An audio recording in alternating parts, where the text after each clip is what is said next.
So you said two important things. The first one is you still want to whisper into the politicians' ears, which I think we need to get rid of, and we must build parallel power systems, because the second thing you said is, if I had power, and I believe you have power.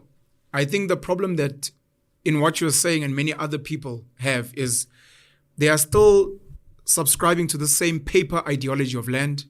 They still want to subscribe to this idea of banks. To what you're saying about cleansing, part of the issue is we need to revolutionize what is called decolonize the mind and say, we don't want you to give us land. Don't give us land. Don't give us land. Don't change the constitution. We don't want to vote for anything. Whatever you've told us is the way for us to access the land, we don't want it. It's fine. What we will do is we will live and exist on the land. And we will do it, whether you want to call it illegal occupation, whether you want to call it squatting, whatever. We will do that. We will trade. We will do these things of illegal foreigners and forcing trades and a black market, because you are not our power figure. We do not subscribe and ascribe. And look, it will cause a lot of conflicts. And the same people we call leaders that we vote for are going to be the same people to shut these things down. But we need to get people to a higher level of Once you step there, Panuel, you are now talking a revolution. All right? You are now talking a revolution, and I think you need to be responsible for that revolution. Because I'll strike a matches right now and the house will be on fire. Yeah. And I will not hesitate to do that. The day you talk about land, you will see the wrath of the IMF and the international community. Correct. You need to study the Zimbabwe model very carefully. Very carefully. That the only crime that Robert Mugabe did, the darling of the world, most educated president in the world, speaking the best with English, 55 doctorates and degrees around the world, including Cambridge and Oxford and Massachusetts and Harvard and. But the day he touched land, he became a tyrant. So Malema's ideology is beautiful, but I don't think the country is ready for the backlash that comes with that. Number one, when you are taking people to occupy land, let's take a drive, even this afternoon, to Grasmere, just across Soweto here. There's land invasion that is happening. Correct. The only problem is that they're invading Mukuku land, not land. So it's still 3 meters by 4 meters, as long as I can put my check. Yeah. And where they are, if you look going that way, there is still plenty land. Because our people, in as much as they are thinking about land, they are not thinking beyond a house. Correct. They are not thinking business. They are not thinking farming. They are not thinking mining. So if we are going to invade the land, let's invade land, not Mkuku land. Yes. So the mindset of invasion, if it is governed by Mkuku ideology, it's not going to work.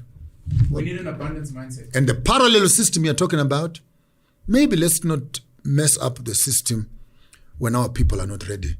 Yes. To deal with each other, to work with each other. Right now, if you are listening to this program, buy some chickens for your grandmother who is in the village. Buy some goats, buy some sheep, buy some cows.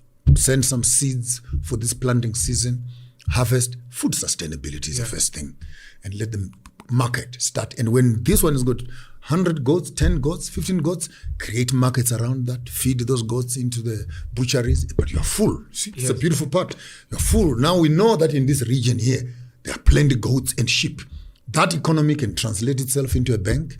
We can now insure those goats and sheep under ourselves. We begin to grow slowly. Because this whole ideology again of, I want to own the bank. Yes. Standard Bank will never give you Standard Bank. Correct. ABSA will never give you ABSA. They'll rather pick one or two of you guys as shareholders. Correct. Don't give that to the people. So we need community banks. But again, the same rules that govern Stokvels and these community banks are the Reserve Bank rules again. Yes. So we need some rebellion of some sort. Where if we as 100 people decide to put our money here, yes, and we look after each other and we borrow from each other, there's this program. Masholisane. Yeah, Masholisane. And Masholisane, if we come to a bank and say we want to do our own Masholisane, The rules, what the government can do for us and police must do for us, is that allow people who want to start their own thing. But if that is not working, then let's do it from our own community. But now the principles of Ubuntu must kick in. Yes. If people give you their money as a community, yes, are you responsible enough?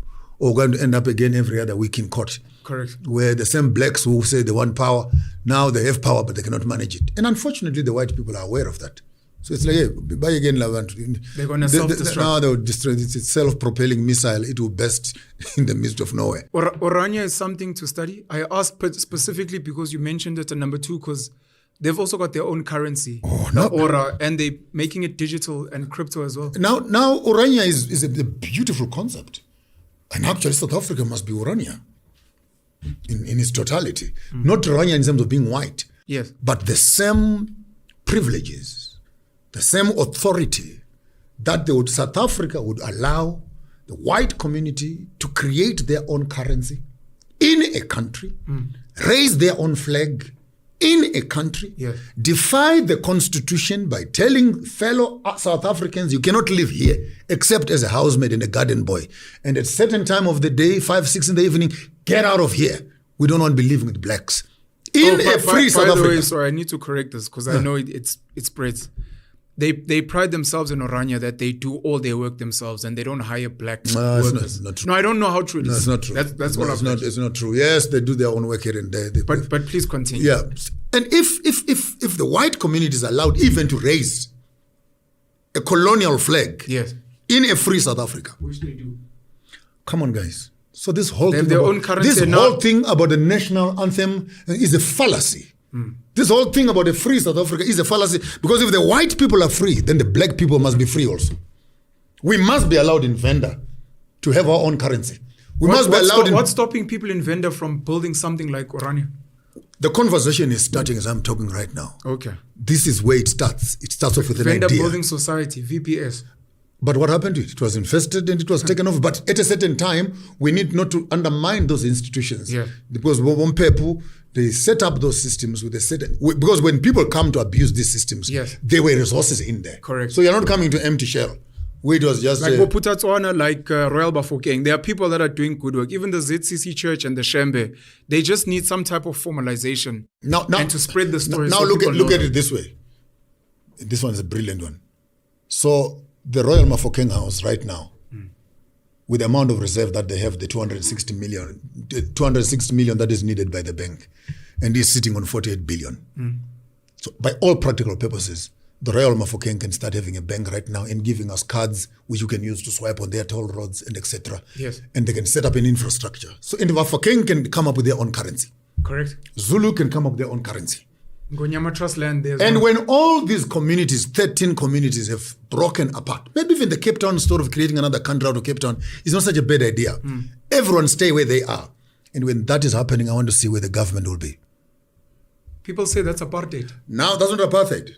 This table is sitting on these legs. Yes. If we remove these legs, the party is over. This thing will collapse. The political party is over.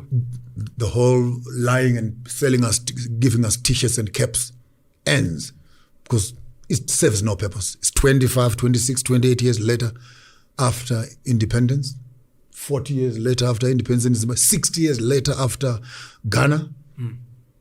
What have we to show? The other day, Prince Charles walks back into Kenya. He's given a red carpet. Yes. I tell you, the Mau Mau and the Kikuyus and the Masais, the grandfathers should have been turning in their graves. But that's the quality of politicians that we have.